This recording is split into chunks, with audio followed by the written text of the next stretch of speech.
All right, so my name's Kasha. I'm here to do my remediation. So let's get started. So on the topic, we have my loxapine medication, therapeutic communication of loss and grief, ADHD and intellectual disability game link, and my abdominal assessment video link. So let's first go to loxapine.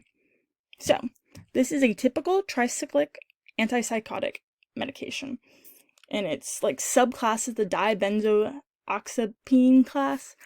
I don't know, I saw that come up a bunch in my research, so I decided to add it.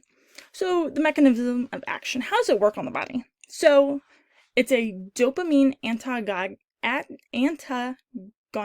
and a serotonin 5-HTH blocker.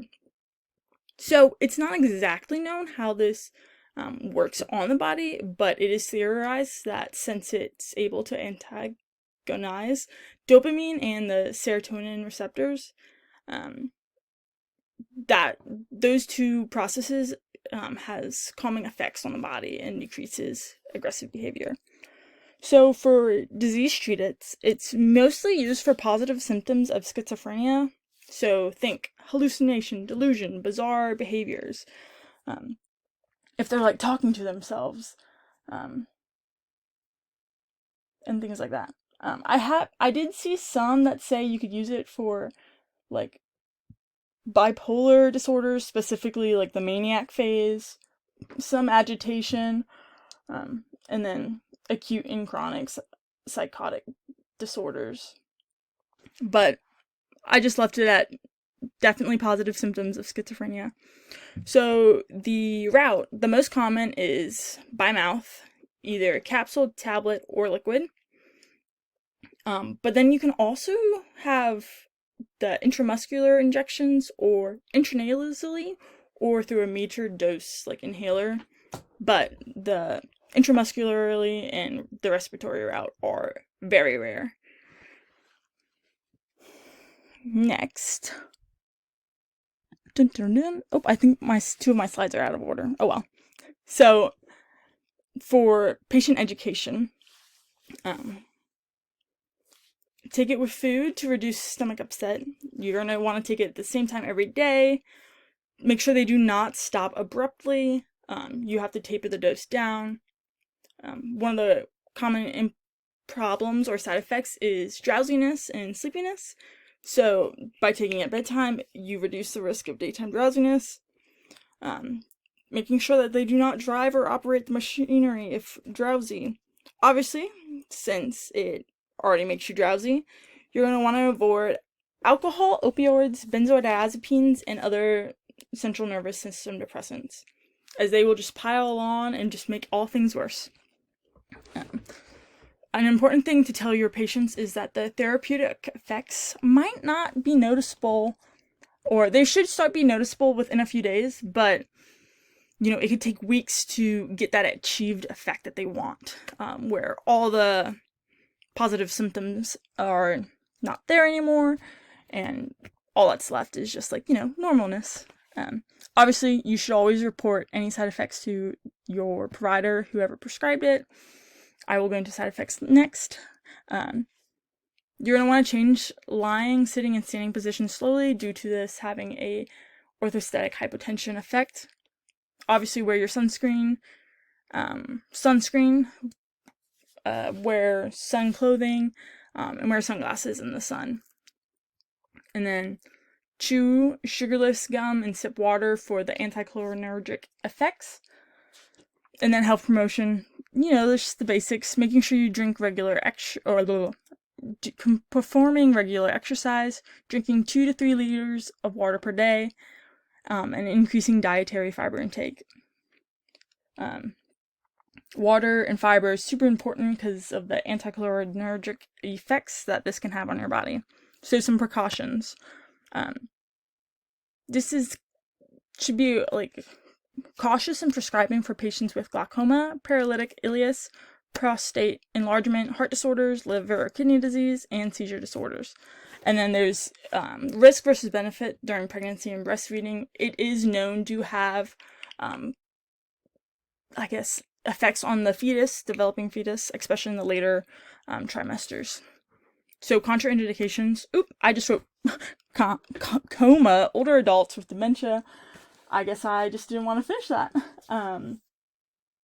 Those who have Parkinson's disease, liver damage, prolactin-dependent cancer on the breast, and severe hypotension. And then the side effects. So extrapyramidal side effects include acute dystonia, which is when your severe spasms of like the tongue, neck, and face and back. This could be an emergency if the laryngeal muscles like spasm out, because that could cause inability to breathe. Parkinsonism, akathisia, I can't pronounce any of these, so don't judge. Tardive dyskinesia, neuroleptic malignant syndrome, which is when your body gets a super high grade fever, blood pressure fluctuates, heart dysrhythmias, you're sweating, you're tachycardic, and change in level of consciousness, which is which is an emergency. Obviously, you have your anticholinergic effects. I like to think of this as like dryness. So like think dry mouth, dry eyes, dry urine, and dry butt. So you could have urinary retention and then constipation. Neuroendocrine disorders, seizures, especially if they have a pre-existing seizure disorder, photosensitivity, like I said, the orthostatic hypotension, a granulocytosis. Obviously, this will have a sedation effect, but you don't want it to be so severe that like you can't arouse them. Sexual dysfunction, cardiac dysrhythmias, and liver impairment. Let me skip ahead. For my nursing considerations, you want to assess for the signs of EPS using the AIM scale, because your patient should not be twitching or like having involuntary movements of like the face or their limbs. Those are just not fun things to do. Early identification of EPS helps with proper treatment of it, and it can actually reduce or lessen the permanent damage from EPS. And then, since this is for a schizophrenic patient, we do want to assess for suicidal thoughts, worsening moods, wow, I can't spell, and decreased social interactions. Kind of signs that, like, hey, this patient's mental health is doing worse, or they are possibly in trouble. Obviously, you're going to assess for all the additional side effects and treat them appropriately. It could be, I could talk for hours about the treatment options. I'm also going to assess and monitor vital signs for EKGs, or monitor the vital signs, so think heart rate and blood pressure, especially those two big ones. EKGs, since you can have cardiac dysrhythmias, you're really going to want to assess that prolonged QT interval. And then also the potassium lab. And potassium, of course, if it becomes hyperkalemic, you can have T-wave elevation, I believe. I hope I'm right. Sorry, Dr. Hart and Professor Zanzel, if I'm not. Additionally, you're going to want to assess the liver function, as that's how the body kind of gets rid of loxapine. When your patient is doing it, you're going to obviously want to make sure they you obtain orthostatic blood pressures, especially when you first start off this medication. And then I said assess and treat for the emergencies. You can read them. I already said them a million times. The other thing you definitely want to do as a nurse is to assess the medication adherence. Because if they're not taking the medication, this isn't going to work properly. Or if they're all over the place with their medications, that could also be very damaging to them. For nursing, or for interactions with other medications, obviously we have anticholinergic medications, as that's just going to make it worse. CNS depressants, medications, antihistamines, which also are CNS depressants, and levodopa, as that, works hard on the dopamine receptors. And then obviously you're going to really want to watch them and ask questions about any herbal usage in over-the-counter medications. So for my nursing diagnoses, I chose risk for injury. One, you got plenty of emergent emergency side effects that could happen. You're treating a patient for a psychotic disorder, schizophrenia. If they're hearing voices, obviously that they could tell them to kill themselves, so they could be an injury to themselves, or the medication can be for themselves. I said risk of ineffective peripheral tissue perfusion because, heart problems or your cardiac dysrhythmias and hypotension, impaired thought process. Again, you're treating a patient with a mental health illness, so most people, not most, but there's a good number of people that will have an impaired thought process that can put them at risk for an injury. Risk for activity intolerance, I decided to put that because of course, the orthostatic blood pressures, but then also if they're having the signs of EPS, Parkinsonism, the akathisia, and the tardive dyskinesia. Ooh, that's a mouthful. These are just involuntary movement, and most likely it's unwanted, so that can really just interfere with their life. And then additionally, I put impaired social interaction. Reality is any patient with schizophrenia has a risk for impaired social interaction, but once you start adding in all the side effects that could go on, all the EPS side effects, that can almost impair somebody. Just like Parkinson's can limit somebody's social interactions, I think it can easily apply to this situation as well. Okay, I think that is it for loxapine. Now let's do therapeutic communication. So, what is therapeutic communication? It is the purposeful use of communication to build relationships with a patient and the family members. This is specifically client-centered. It's not supposed to be social or reciprocal. During this point, you want to focus on whoever you're talking on and not on yourself. So some of the key characteristics that I thought were important was therapeutic communication helps whatever individual express their thoughts, feelings, concerns, and needs.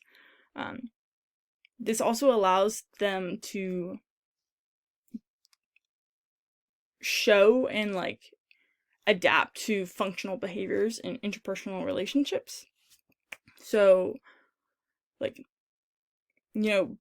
therapeutically communicating, you can assess where somebody is.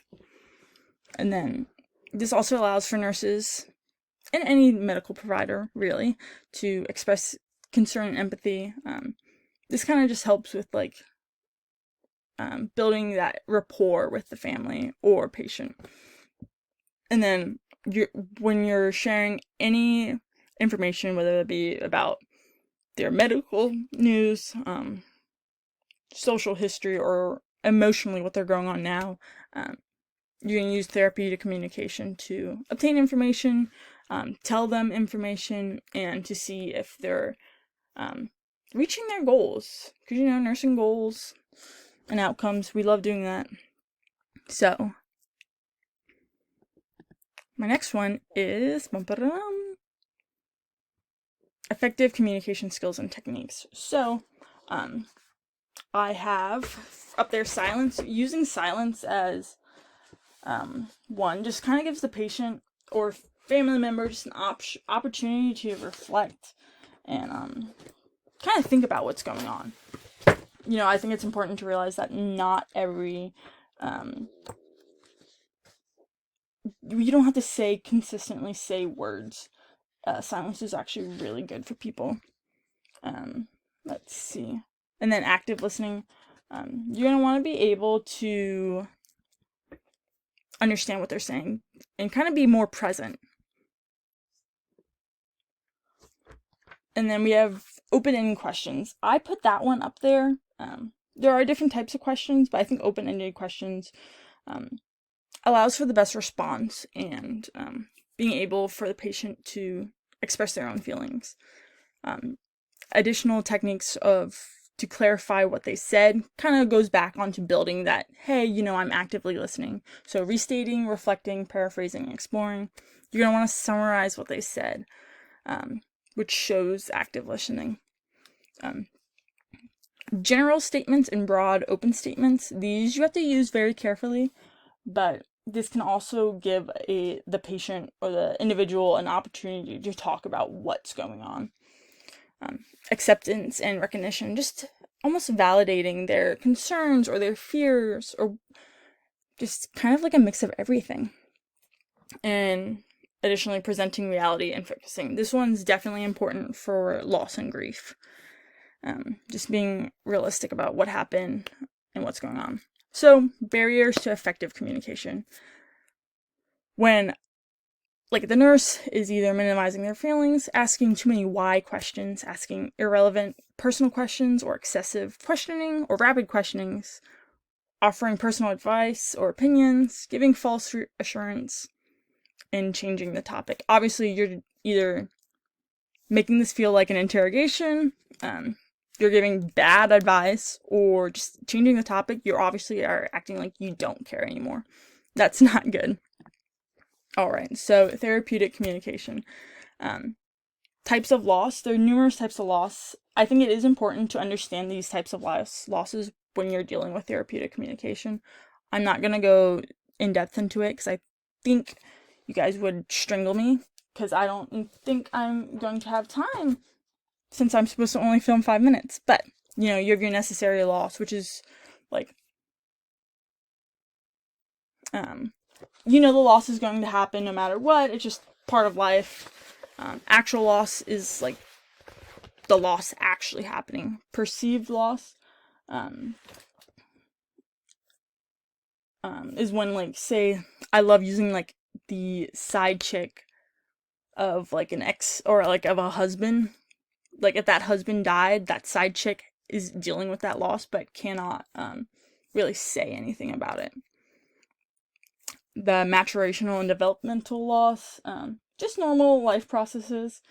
I'm definitely having a maturational loss. As much as I want to work and get into the real world, I also like being a student. I love living at home, so situational loss. I think this is more of like natural disasters and anticipatory loss.